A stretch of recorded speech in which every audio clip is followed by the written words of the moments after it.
ये कलयुग है। कलयुग में क्या होगा?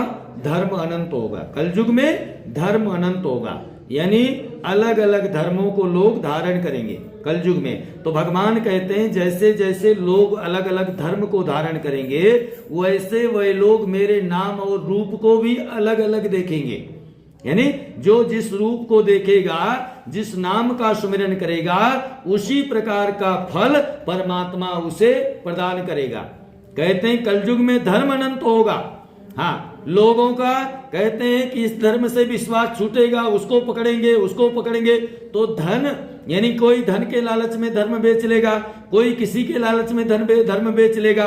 धर्म खरीदने वाले बहुत लोग बैठे ना, घर घर आ रहे हैं, घर घर आ रहे हैं महाराज, हाँ आ जाओ हमारे में, तुमको बड़ा फायदा होगा महाराज। इस तरह से कलयुग में धर्म की हानि होगी महाराज। धर्म बहुत तेजी से बढ़ेगा, और भगवान कहते हैं बढ़ेगा तो लोग अलग अलग रूप और नाम से मुझे पुकारेंगे। जो जिस नाम का सुमिरन करेगा, जिस रूप का ध्यान करेगा, उसी प्रकार का फल भी मैं उसे प्रदान करूंगा।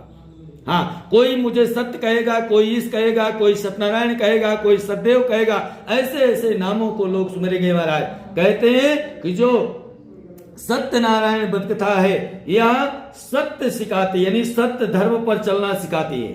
सत्यनारायण भगवान के सच्चे भक्त वही होंगे जो सत्यमय जीवन, सत्य संकल्प से अपना जीवन जो है जीते हैं और सब पर कृपा और दया का भाव रखते हैं। तो भगवान ने कहा निर्धन मनुष्य इस कथा को सुनेगा तो धनवान होगा, बंधन वाला सुनेगा बंधन से मुक्त होगा, भय वाला सुनेगा भय से मुक्त होगा, दरिद्री सुनेगा तो दरिद्र की दरिद्रता दूर हो जाएगी। जाने अनजाने में जो हमारी इंद्रियाएं, अगर तुम्हारे नेत्र कहते हैं कि गलत जगह जाएंगे, पाप करेंगे तो वह पाप, तुम अगर कुछ गलत सुनोगे वह पाप, है ना, कुछ गलत सुने, कुछ गलत देखे, कुछ गलत आचार विचार आया, तुम्हारी इंद्रियों ने, हाथ पैरों ने अगर कुछ गलत किया, जैसे तुम घर से बाहर गए, कुछ देखा, कुछ सुना, कुछ गलत हुआ, कहते हैं यह पाप भी भगवान नारायण के नाम को सुमिरन करने से, कथा सुनने से,